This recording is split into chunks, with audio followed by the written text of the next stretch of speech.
Stage secretary صاحب نے تعارف میں جتنے القابات پیش کیے میں ان سب کی تصدیق کرنے سے قاصر ہوں. نہ شعلہ بیانی کسی کا مدح کا لقب ہے. میرے نزدیک یہ کلمہ احسان ہے، کلمہ مدح نہیں ہے. نہ آگ لگانے والا بیان کرنا چاہیے، نہ کسی مقرر کا اس حوالے سے تعارف کروانا چاہیے. دوسری بات یہ ہے کہ ہم نے آپ کا موضوع بیان کرنا ہے. للکار وغیرہ کی یہاں کوئی بات نہیں کہ کون کس کی للکار ہے. جو عنوان میرے ذمہ لگایا گیا علمی حوالہ سے وہ آپ کی توجہ کی نظر کروں گا. مولانا نے کسی اور کا تعارف کروایا ہوگا، اپنا تعارف کرو. الحمدللہ الحمدللہ وکفی وسلام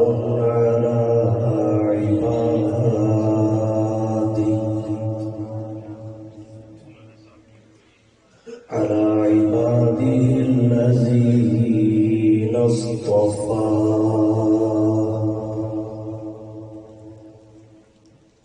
أما بعد فأعوذ بالله من الشيطان الرجيم.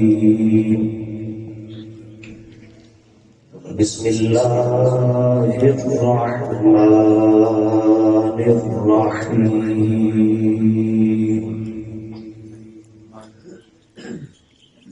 لقد من الله على المؤمنين إذ بعث فيهم رسولا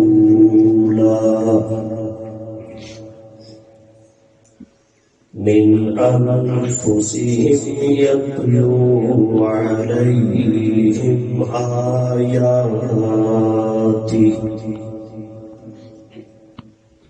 ويزكيهم ويعلمهم الكتاب والحكمة وإن كانوا من قبل لفي ضلال مبين.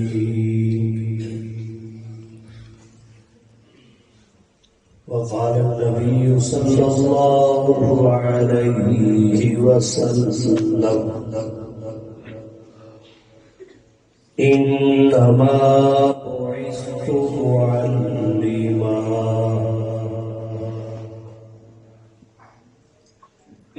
وقال النبي صلى الله عليه وسلم إنما بعثت لأتمم مكارم الأخلاق.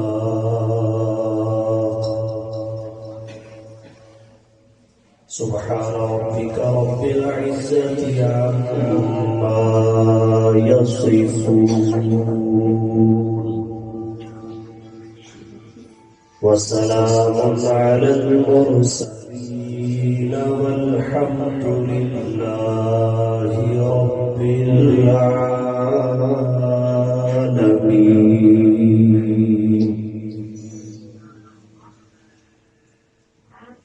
واجب الاحترام معزز علماء کرام، عزیز بھائیوں، دوستوں، بزرگوں، رات کافی دیر سے ایک جلسہ سے گھر واپس پہنچا. فجر کے بعد آرام کی غرض سے لیٹا اور سویا. اس دوران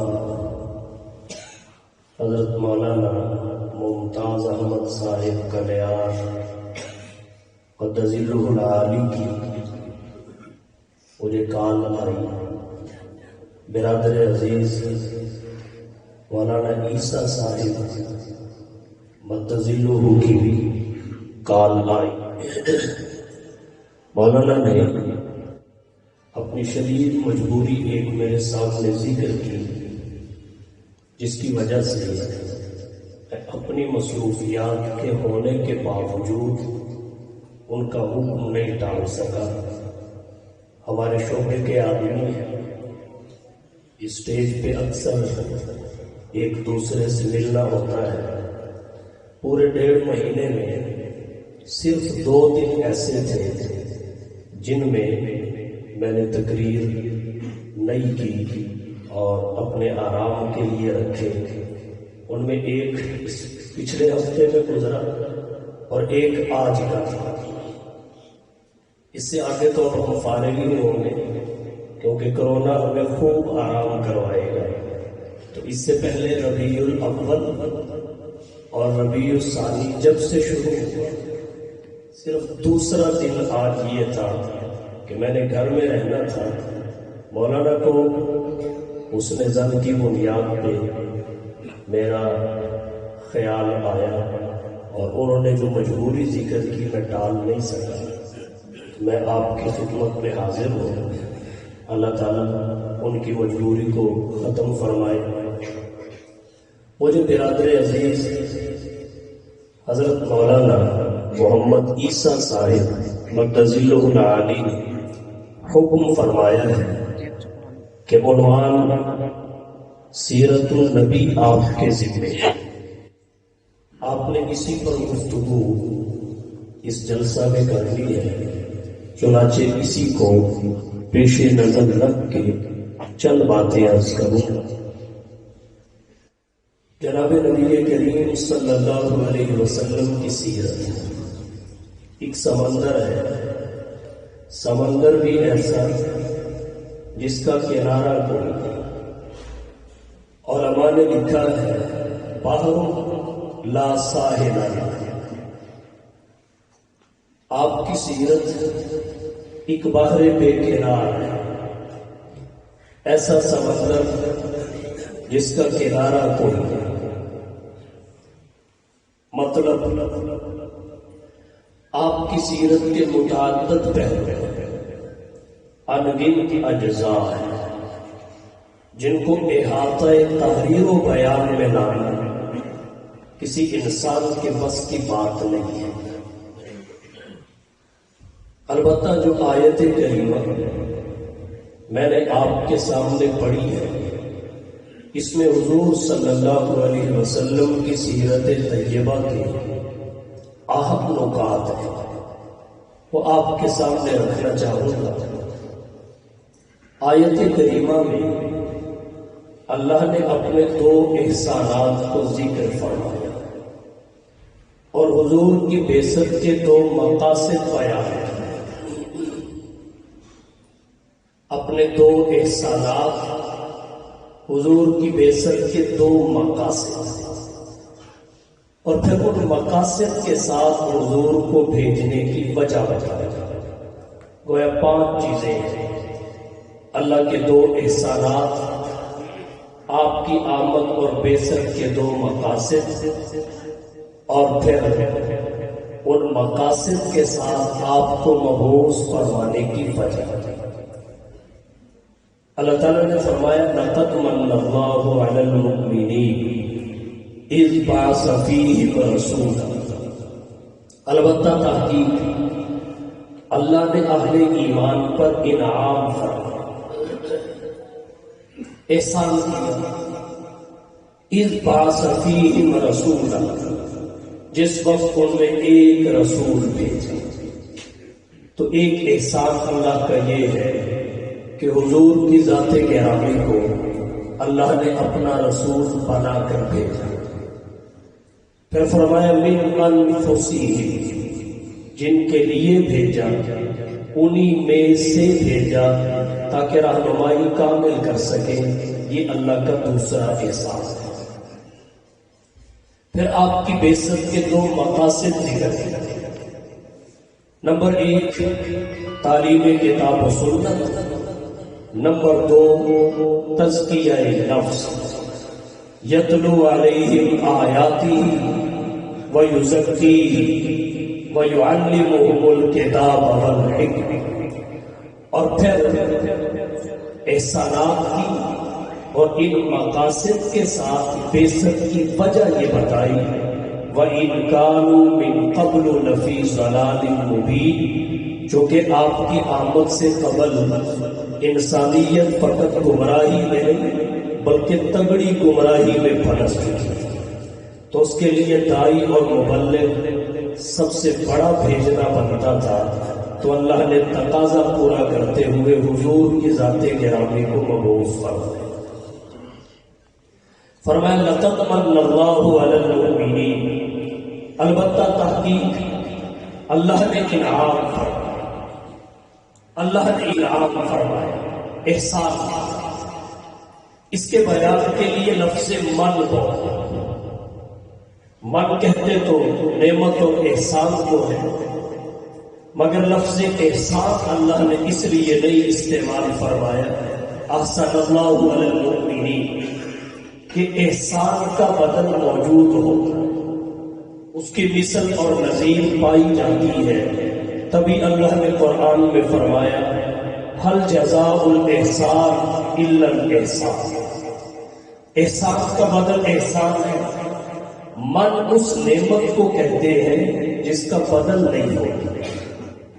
اللہ نے حضور کی بعثت کے لیے لفظ من بول کر بتایا کہ محمد صلی اللہ علیہ وسلم اللہ کے خزانے میں ایک ہے، ان کی مثل اور مثال بھی کوئی نہیں۔ گویا یہ اللہ کا سب سے بڑا احسان ہے اہل ایمان پر کہ حضور کو نبی بنا کر بھیجا، رسول بنا کر مبعوث فرمایا۔ اور یہ سب سے بڑا کیوں ہے؟ اس کی بہت ساری وجوہات ہیں، میں ایک ذکر کرتا ہوں۔ اللہ نے یہ سب سے بڑا احسان کیوں بڑا کیوں ہے؟ اللہ نے ہم جیسے گناہگاروں کو احسان فرماتے ہوئے اپنا محبوب عطا فرمایا۔ اپنا محبوب کوئی کسی کو نہیں دیتا، اللہ کی فیاضی اور سخاوت ہے، اس نے اپنا محبوب ہم جیسے گناہگاروں کو دے دیا، اور پھر محبوب ہی نہیں دیا بلکہ جو محبوب کے شایان شان پہلے وہ سب اپنے محبوب کو عطا کیا۔ جب محبوب کا دامن عظمتوں سے بھر گیا تو پھر ان سب عظمتوں سمیت اپنا حبیب ہمیں عطا فرمایا۔ پہلے سب کچھ حضور کو عطا کیا جو آپ کے شایان شان تھا، فرمایا انا اعطیناک الکوثر، اے حبیب ہم نے آپ کو کوثر عطا کیا۔ صاحب بحر محیط نے تفسیر بحر محیط میں کوثر کے 26 معنی لکھی، ہر معنی فضیلت، عظمت کا نیا باب ہے، فضیلت کا نیا عنوان ہے، کس کس کا ذکر ہو۔ امام بخاری رحمۃ اللہ علیہ بخاری شریف کے حضرت عبداللہ بن عباس رضی اللہ تعالی عنہ سے کوثر کا ایک معنی ذکر کیا، نقل فرمایا، وہ اتنا جامع ہے سب کو اپنے دامن میں سمیٹ دیتا ہے۔ فرمایا الکوثر الخیر الکثیر اعطاہ اللہ ایاہ، کوثر اس خیر کثیر کو کہتے ہیں جو اللہ نے فقط حضور کو عطا فرمائی۔ سوال یہ ہے خیر کثیر کسے کہتے ہیں؟ امام انقلاب امام الہند حضرت مولانا ابو الکلام آزاد رحمہ اللہ فرماتے ہیں خیر کثیر ہر معاملے کی اچھائی اور بھلائی کو کہتے ہیں جو اللہ نے حضور کو عطا فرمائی۔ ہر معاملے کی اچھائی اور بھلائی مصطفیٰ کو بخشی گئی۔ آپ کہیں گے کیسے؟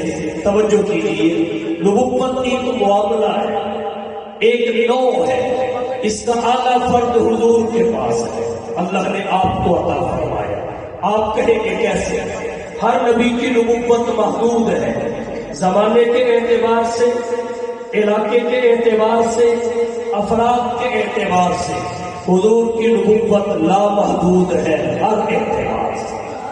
تو نبوت کا اعلیٰ فرد حضور کی ذات گرامی کے پاس ہے۔ امت ایک معاملہ ہے، امت ایک نوع اور قسم ہے، اس کا اعلیٰ فرد بھی حضور کو عطا کیا گیا.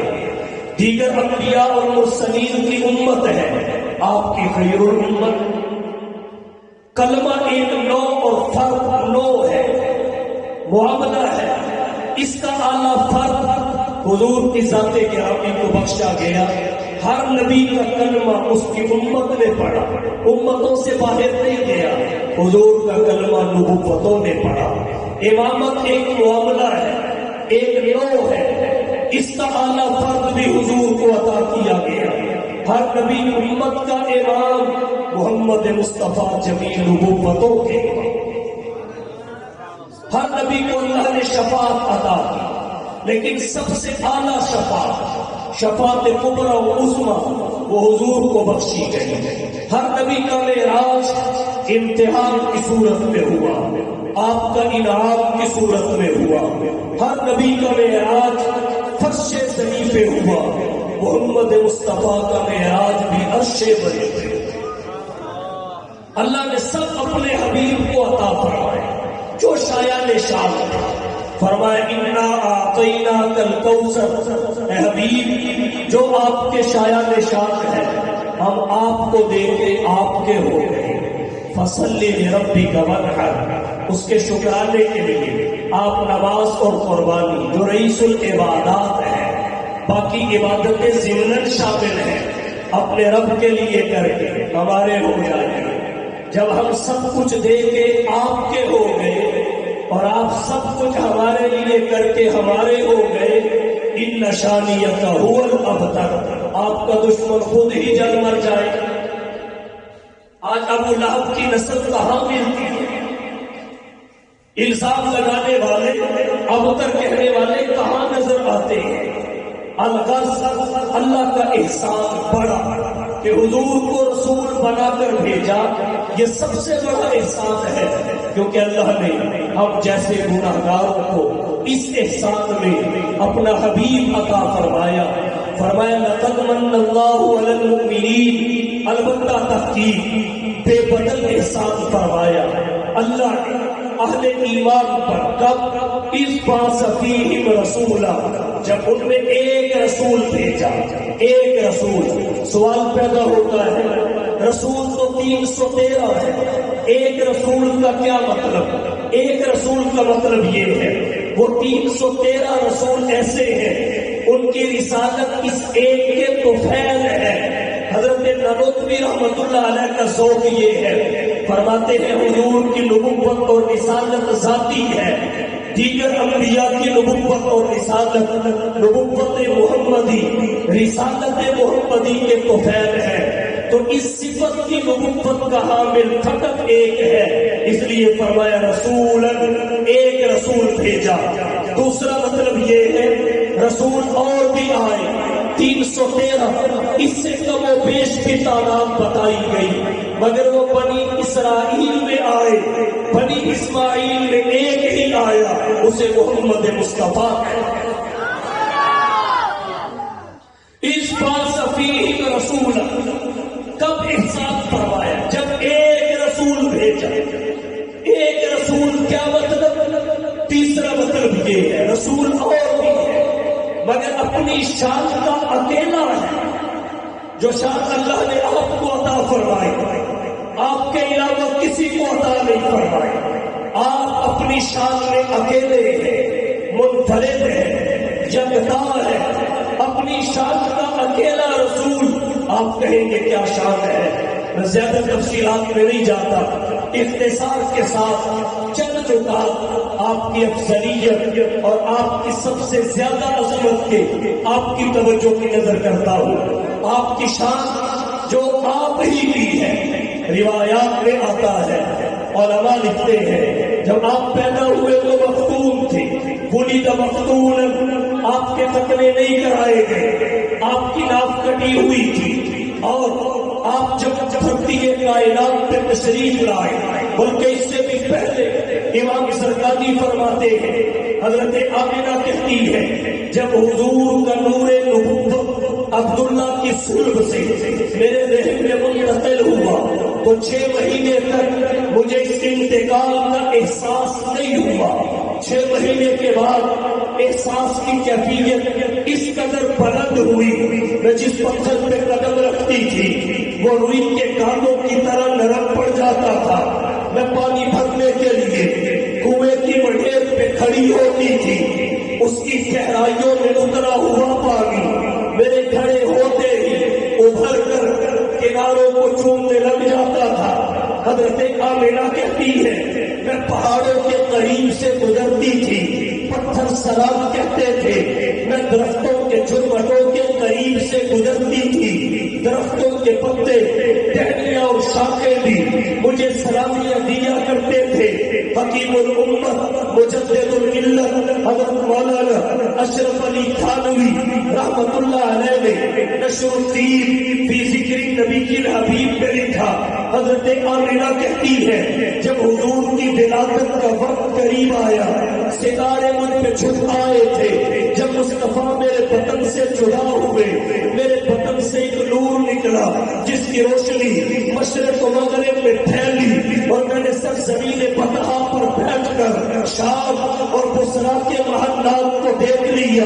کیا کہیے، حضرت شاہ ولی اللہ محدث دہلوی کہتے ہیں جب حضور دھرتی میں تشریف لائے کسرا کے محل کے 14 کنگرے گر پڑے، بحیرے تبریہ مشک ہو گیا، آتش قدر فارس بجھ گیا، میرا نشان خلید مختون، پیدا ہوئے تو مختون تھے، ناخن کٹے ہوئے تھے، بال بنے ہوئے تھے، آنکھوں میں سرما لگا ہوا تھا، زبان سے اللہ کی تعریف و توصیف اور حمد و ثنا کے ترانے اور قصیدے گونج رہے تھے، جبینے نیاز کے تقدس کو اللہ کے دربار میں چھپا کے انسانیت کو یہ پیغام اور میسج دے رہے تھے کہ یہ ایک سجدہ، یہ ایک سجدہ جسے تو گرا سمجھتا ہے 1000 سجدوں سے دیتا ہے آدمی کو دیا۔ اپنی شان کے اکیلے کیا کہیے اس بات سفیر رسول، جس وقت ان میں ایک رسول بھیجا، کیا مطلب اکیلا شان والا جو آپ کی شان وہ کسی کی نہیں، کیا کہیے بولی نہ مختون، پیدا ہوئے تو مختون تھے، ماں بقا ذلہ علی الارض، سایہ تو تھا مگر زمین پہ نہیں پڑتا تھا کہ نبی کے سائے پہ بھی کسی کا قدم آ جائے اور حضور کے سائے کی بھی توہین ہو جائے۔ ما ظہر بولہ علی الارض، انسان ہونے کی وجہ سے بول و براز کی حاجت تو ہوتی تھی مگر اللہ نے آپ کے بول و براز کو بول و براز کی حیثیت سے کبھی کسی کے سامنے ظاہر نہیں ہونے دیا۔ لم یجلس الذباب علیہ قط، آپ کے جسم انور پر مکھی بھی کبھی نہ بیٹھی۔ یہاں یہ وضاحت نہیں ہے کہ ناپاک مکھی نہیں بیٹھی، علماء لکھتے ہیں مکھی بیٹھی ہی نہیں، اس لیے کہ نبی کے شایان شان نہیں تھی۔ نقطہ میں سے خدمت ہے جب اللہ نبی کے بدن پر مکھی نہیں بیٹھنے دیتے، ہم وہ ناپاک نہ بھی ہو، اس لیے کہ نبی کے شایان شان نہیں، نبی کی شان کا لحاظ ہے، نبی کی شان کی رعایت ہے، تو پھر سوچنے کی بات ہے وہ اللہ نبی کے بستر پہ ناپاک عورت کیسے لا سکتا ہے؟ یہاں سے پتہ یہ چلتا ہے نبی کے 11 حرم پاک ہیں، نبی کی 11 ازواج پاک ہیں، مومنوں کی سب مائیں پاک ہیں۔ اللہ نے ازواج مطہرات میں سے حضرت عائشہ کو تو یہ شان بخشی ہے کہ ان کے بستر پہ وحی نازل کی ہے، ان کے بستر پہ قرآن اتارا ہے۔ شان محمد مصطفیٰ کی یہ ہے لم یجلس الذباب علیہ قط، آپ کے جسم انور پہ مکھی بھی کبھی نہ بیٹھی، ولم یحتلم قط، سوتے ہوئے آپ کے کپڑے بھی ناپاک کبھی نہ ہوئے، ولم یتصاعب قط، آپ کو جوائی بھی کبھی نہ آئی، لم یحرم دابۃ رکبھا قط، جس سواری پہ قدم رکھ دیے اس نے نافرمانی کبھی نہ کی۔ کان اذا جلس بین قوم کفاہ اعلی منہ، جب کسی مجلس پہ بیٹھتے کوئی کتنا ہی لمبے قد کا فرد کیوں نہ ہوتا، مصطفیٰ سے لمبا تو درکنار آپ کے برابر بھی نہ دکھتا، سب مصطفیٰ سے چھوٹے نظر آتے، اور جو ہستی سب سے اونچی دکھائی دیتی وہ آمینہ کے لال محبوب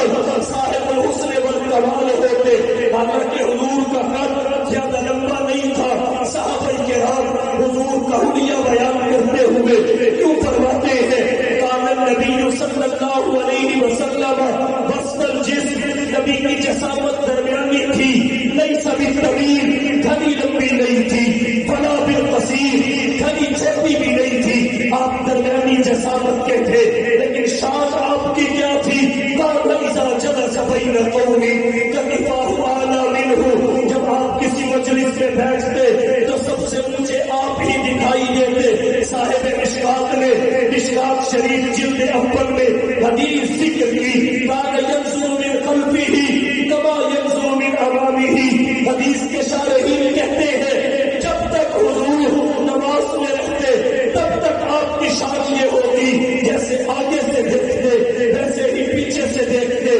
امام بخاری فرماتے ہیں تنام عیناہ ولا ینام قلبہ، جب آپ سوتے تھے آپ کی فقط آنکھیں سوتی تھی، آپ کا دل جاگتا تھا۔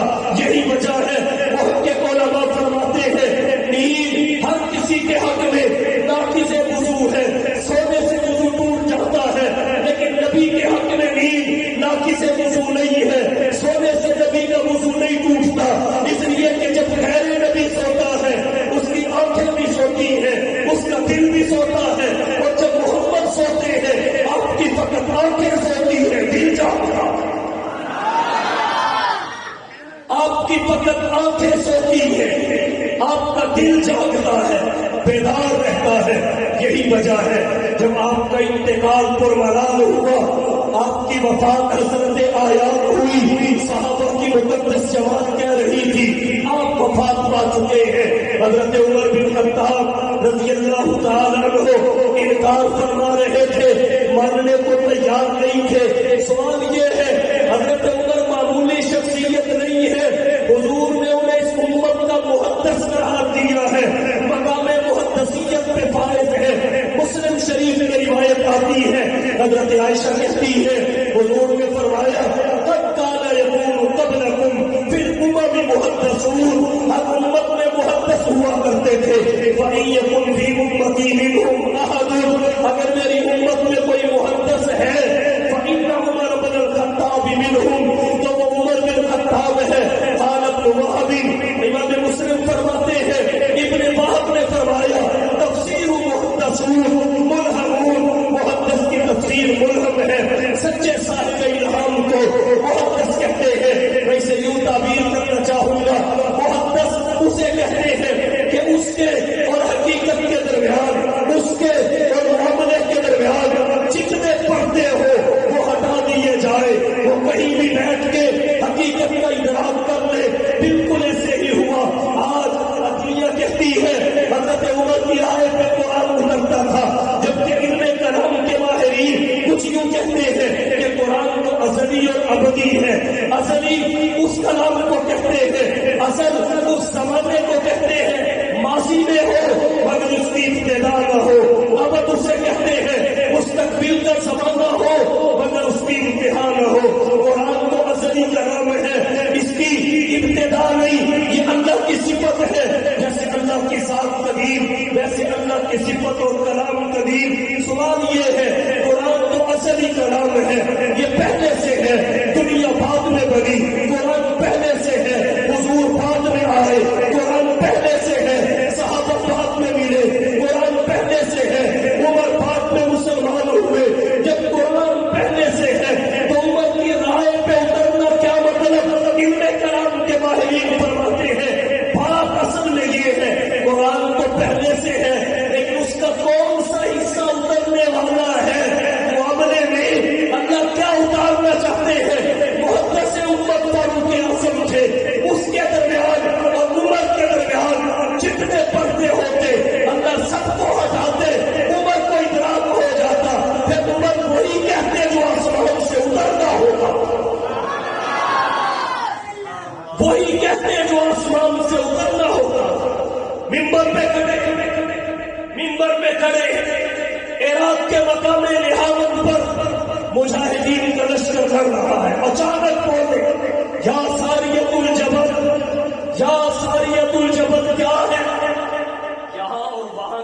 درمیان کے پردے ہٹا دیے، جس طرح ابراہیم کے لیے ہٹے. کذالک نری ابراہیم ملکوت السماوات والارض ولیکون من الموقنین.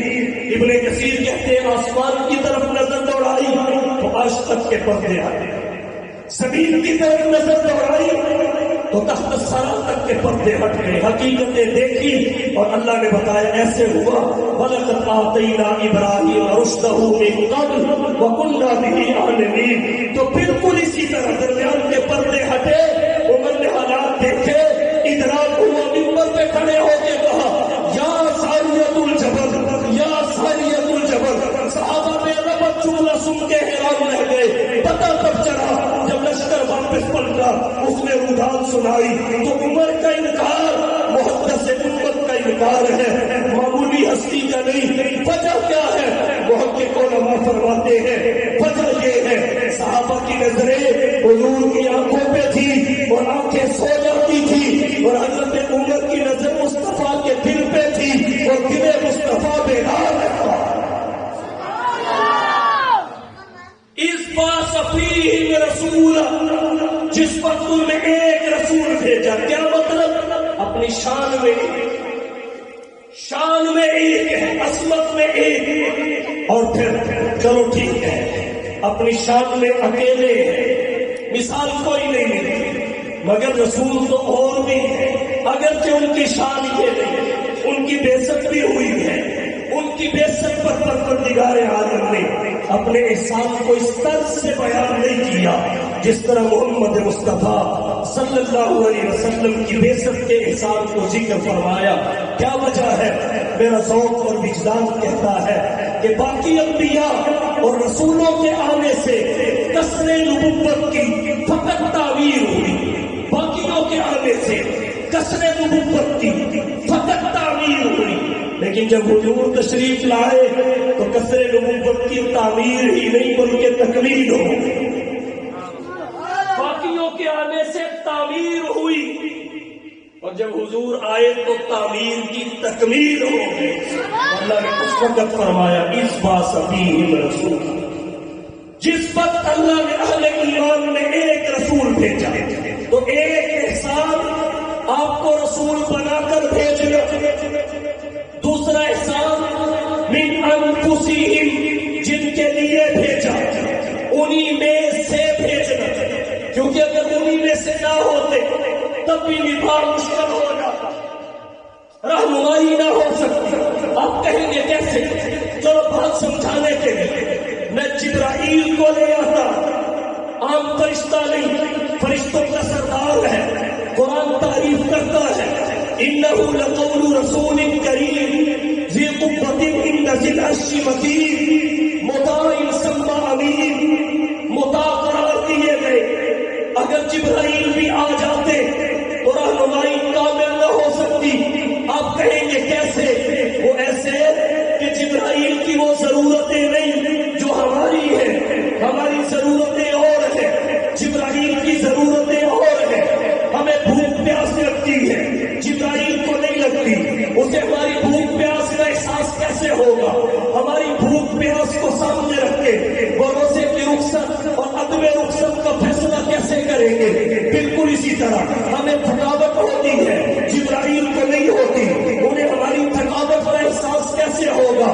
ہم جب شرعی مسافت پوری کر لیں ہمیں نماز میں رخصت قصر کی مل جاتی ہے. اب جبرائیل کے لیے پلک جھپکنے کی دیر میں آسمان سے زمین پہ، زمین سے آسمان پہ آنا جانا کوئی مشکل نہیں ہے، کئی مرتبہ ہو جاتا ہے. تو وہ سفر کی رخصت کا جو قصر کہلاتی ہے فلسفہ اور حکمت کیسے بیان کرتے؟ مریض کے لیے یہ حکم ہے کہ وہ رمضان کا روزہ رمضان میں نہ رکھے، بعد میں قضا کر لے. مسافر کے لیے حکم ہے سفر کی مشقت کی بنا پہ وہ رمضان کا روزہ بعد کے ایام میں قضا کر لے. اب جبرائیل کے لیے سفر کی مشقت بھی نہیں ہے، جبرائیل کے لیے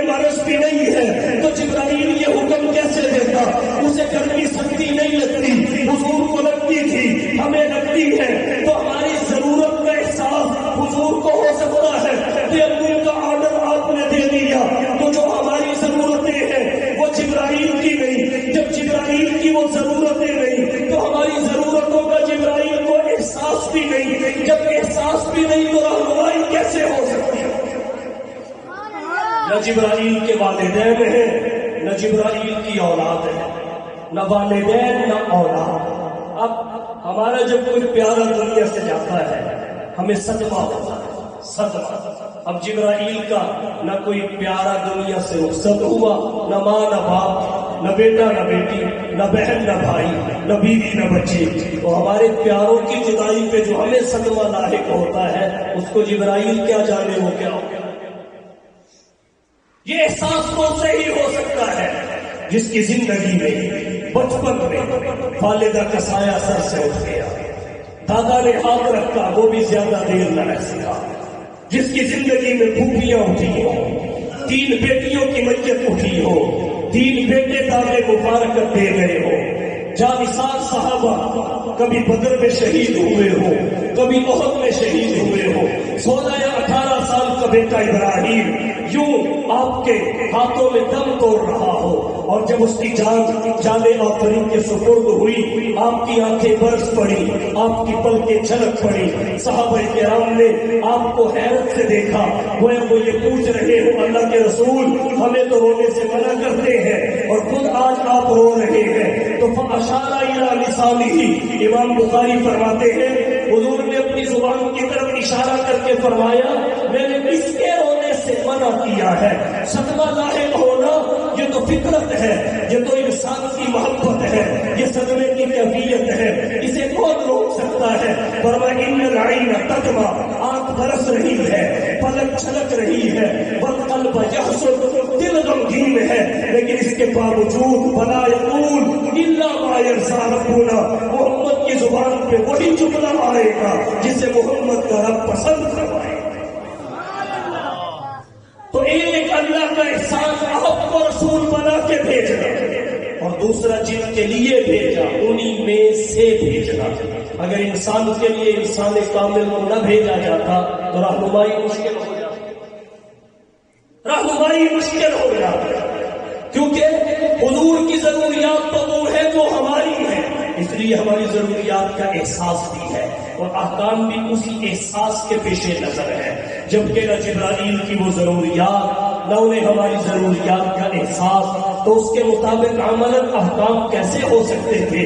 تو ایک اللہ کا احسان کہ آپ کو رسول بنا کر بھیجا، اور دوسرا احسان جن کے لیے بھیجا انہی کی جنس اور نو سے بھیجا، بشر کے لیے سید البشر، بشر کے لیے احسن البشر، بشر کے لیے اجمل البشر، اکرم البشر، ارحم البشر، ارأف البشر کو بھیجا۔ اور پھر یہاں ایک بات اور عرض کرتا ہوں، ایک قرات یہاں من انفسہم ہے، یہ مشہور قرات ہے، متواتر قرات ہے، اور ایک قرات من انفسہم ہے، دونوں میں فرق کیا ہے؟ انفس نفس کی جمع ہے اور انفس نفیس سے اس میں تفصیل ہے، جس میں نفاست زیادہ ہو، جس میں نفاست زیادہ ہو نفیس کی بنسبت، تو یہاں بتایا ان میں سے بھیجا گیا جن میں نفاست زیادہ ہے، وہ آپ کے آباء و اجداد کی تعریف بنتی ہے، جنہیں قرآن کہتا ہے وَتَقَلُّبَكَ فِي السَّاجِدِينَ، ساجدین میں آپ کا آگے بڑھنا رہا، ساجدین میں، تو انفسہم جن میں سے آئے وہ انفس ہے، تو حضور کی اپنی نفاست کا عالم کیا ہوگا؟ دنیا میں کوئی ایسا فرد نہیں ہے جو محمد مصطفیٰ کی نفاست کا کامل اندازہ کر سکے، آپ کے حسن و جمال کا اس پہ کامل ظہور ہو سکے۔ اور امام قرطبی رحمۃ اللہ علیہ نے فرمایا ہو ہی نہیں سکتا، کیونکہ اللہ نے آپ کے پورے جمال کو ظاہر ہی نہیں کیا، اگر اللہ ظاہر کر دیتے تو دنیا میں آنکھ کوئی نہیں تھی جو حسن مصطفیٰ کی تاب بنا سکے۔ من انفسہم، چہرہ ہے کہ انوار دو عالم کا صحیفہ، چہرہ ہے کہ انوار دو عالم کا صحیفہ، آنکھیں ہے کہ بحرین تقدس کے نگین، پلکیں ہے کہ قوسین شب قدر کھلی ہے، زلفیں ہے کہ واللیل کے بکھرے ہوئے سائے، یہ دانت ہے کہ شیراز شبنم کے تراشے، جیسے یاقوت کی وادی میں مہکتے ہوئے ہیرے، اور باتیں ہے کہ طوبیٰ کی چٹکتی ہوئی کلیاں، خطبے کے ساتھ کے امڑتے ہوئے دریا، رسولا من انفسہم، اللہ کے دو احسانات، پھر حضور کی بعثت کے دو مقاصد، یتلو علیہم آیاتہ ویزکیہم وَيُعَلِّمُهُمُ الْكِتَابَ وَالْحِکْمَةَ۔ پہلا مقصد تعلیم کتاب و سنت، دوسرا مقصد تزکیہ نفس، تزکیہ قلب، تہذیب باطن، جس کے بارے میں شیخ الاسلام والمسلمین علامہ شبیر احمد عثمانی رحمہ اللہ فرماتے ہیں، تزکیہ سے آدمی گناہوں سے معصوم تو نہیں ہو جاتا، البتہ محفوظ ضرور ہو جاتا ہے۔ تو آپ دو کاموں کے لیے آئے، نمبر ایک تعلیم کتاب و سنت کے لیے، نمبر دو تزکیہ نفس کے لیے۔ انہیں آسان لفظوں میں یوں بھی تعبیر کیا جا سکتا ہے، حضور دو کاموں کے لیے آئے، نمبر ایک دماغوں پہ محنت کرنے کے لیے، نمبر دو دلوں پہ محنت کرنے کے لیے۔ حضور نے جو دماغوں پہ محنت کی اسے تعلیم کتاب و سنت کہتے ہیں، اور جو دلوں پہ محنت کی اسے تزکیہ نفس کہتے ہیں۔ اور حضور نے جو محنت خواہ دماغوں پہ کی ہو یا دلوں پہ کی ہو، جو افراد آپ کی اس محنت کے لیے آپ کی خدمت میں پیش تھے، انہیں دنیا صحابہ کہتی ہے۔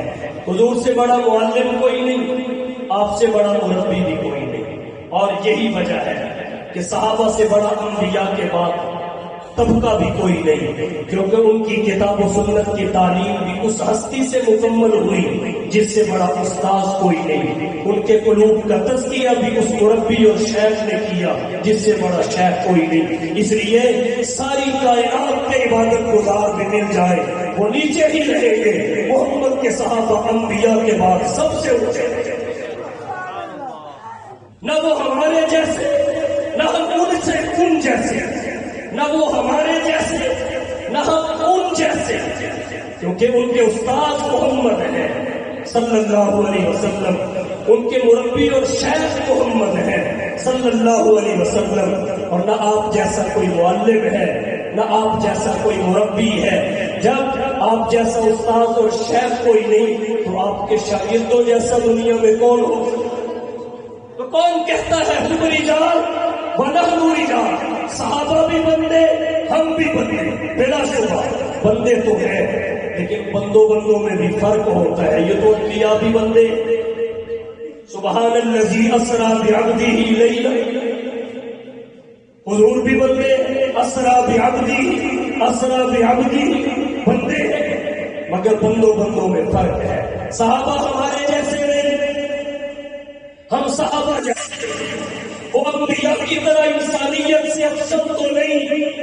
یاد رکھیے انبیاء کے بعد پوری انسانیت سے افضل ضرور ہے، وہ انبیاء کی طرح معصوم تو نہیں، البتہ محفوظ مغفور عند اللہ مقبول ضرور ہے۔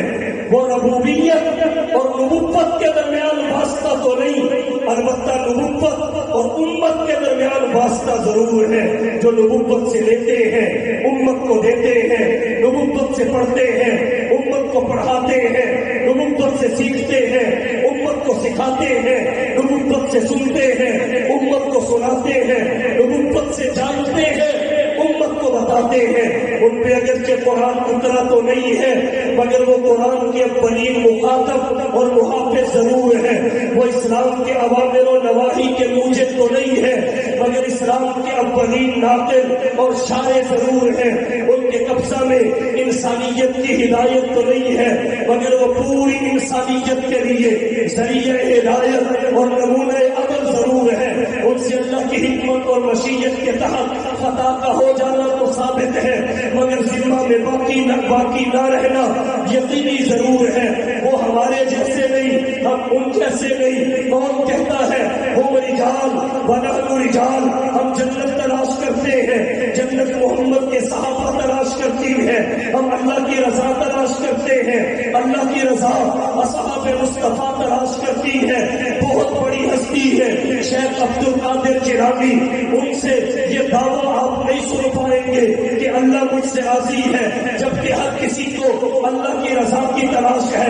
نمازی نماز اس لیے پڑھتا ہے اللہ راضی ہو جائے، حاجی حاجری اس لیے کرتا ہے اللہ راضی ہو جائے، مجاہد جہاد اس لیے کرتا ہے اللہ راضی ہو جائے۔ مگر جب ان سے پوچھا جائے کہ اللہ کی رضا نصیب ہو گئی، یہ کہتے ہیں دعویٰ نہیں کر سکتے، اب تو ہم رہے شیخ عبد القادر جیلانی دعویٰ نہیں کر سکتے کہ اللہ مجھ سے راضی، جنید بغدادی دعویٰ نہیں کر سکتے اللہ مجھ سے راضی، بایزید بستامی دعویٰ نہیں کر سکتے اللہ مجھ سے راضی، مگر محمد کا ایک ایک صحابی بازو لہرا کے دعویٰ کر سکتا ہے کہ مجھ سے اللہ راضی ہے، مجھ سے اللہ راضی ہے، مجھ سے اللہ راضی ہے۔ جب کوئی دلیل پوچھے تو صحابی کہتا ہے مجھے اللہ نے سرٹیفکیٹ عطا کیا ہے، اللہ نے مجھے کارڈ بنا کے دیا ہے، قرآن کریم نے میرے لیے سند جاری کی ہے، رضی اللہ عنہم ورضوا، تو دنیا اللہ کی رضا تلاش کرتی ہے،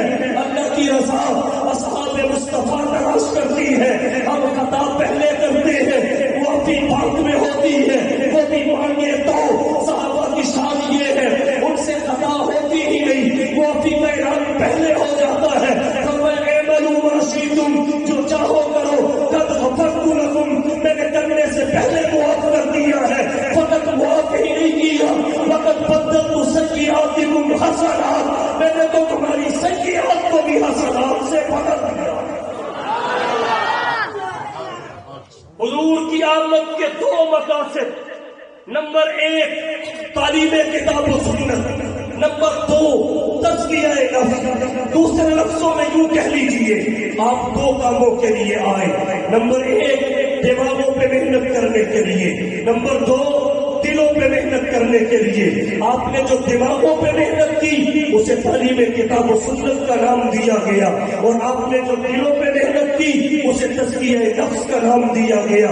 نبی کی بعثت کے یہ دونوں مقاصد آج بھی زندہ ہے۔ نبی کی بعثت کا پہلا مقصد تعلیم کتاب و سنت، اسے علماء اور مدارس نے زندہ رکھا ہوا ہے۔ نبی کی بعثت کا دوسرا مقصد تزکیہ نفس، اسے صوفیاء مشائخ اور خانقاہوں نے زندہ رکھا ہوا ہے۔ ان دو مقاصد کے لیے حضور دھرتی پہ تشریف لائے۔ اللہ کے دو احسانات، ایک آپ کو رسول بنا کے بھیجنا، نمبر دو جن کے لیے رسول بنا کے بھیجا انہی میں سے یعنی انہی کی جنس اور نوع سے بھیجنا۔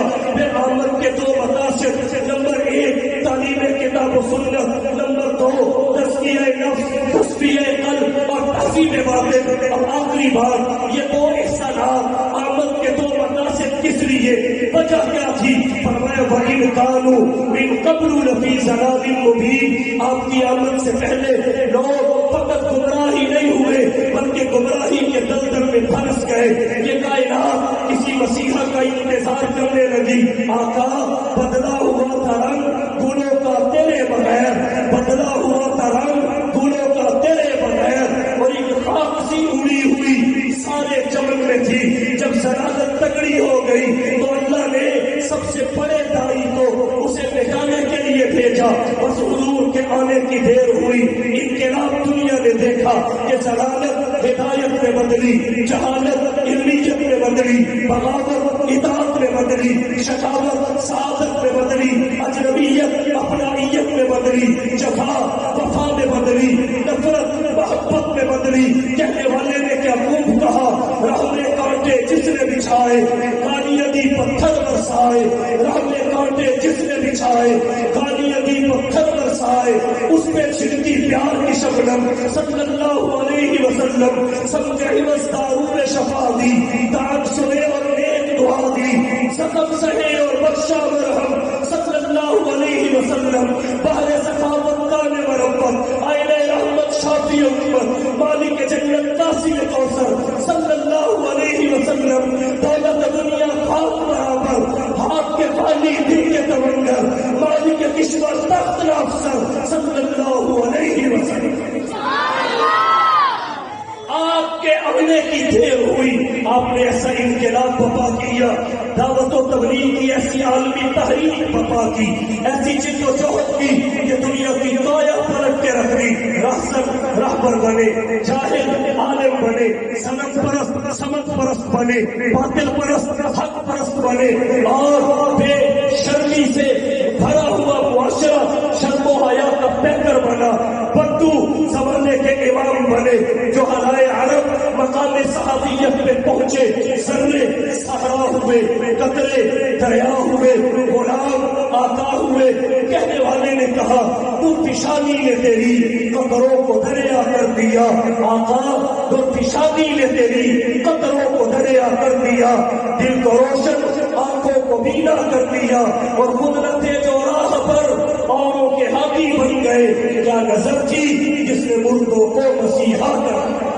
آج ہمارے سامنے فضیلت ہے، سنت نہیں، جشن ہے، مشن نہیں۔ حضور کا مشن وہ ہمارے اپنانے کی چیز ہے، سنت اپنانے کی چیز ہے۔ حضور کی آمد کے مقاصد بھی ہمارے پیش نظر ہونے چاہیے کہ آپ دھرتی میں آئے کس لیے ہیں، پیغام کیا لائے ہیں، کر کے کیا گئے ہیں۔ جب تک یہ اس معاشرے کے سامنے نہیں آئے گا، اس معاشرے کی حالت نہیں بدلے گی۔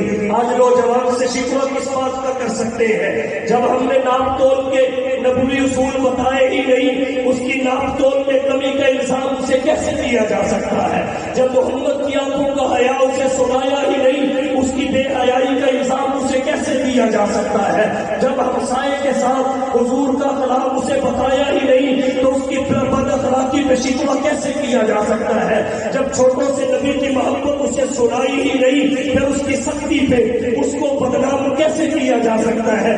ہم حضور کی فضیلت پہ رہے، ولادت پہ رہے، سیرت سے پہلو تہی کی، سنت سے پہلو تہی کی، نتیجہ یہ نکلا ہمارا معاشرہ وہاں پہنچا جہاں نہیں پہنچنا چاہیے تھا۔ جو علماء نے بتایا قوم نے کر کے دکھایا، علماء نے بتایا ڈنڈا اٹھانا ہے، اوپر جھنڈا لگانا ہے، بازار سجانا ہے، قرض بھی لینا پڑا۔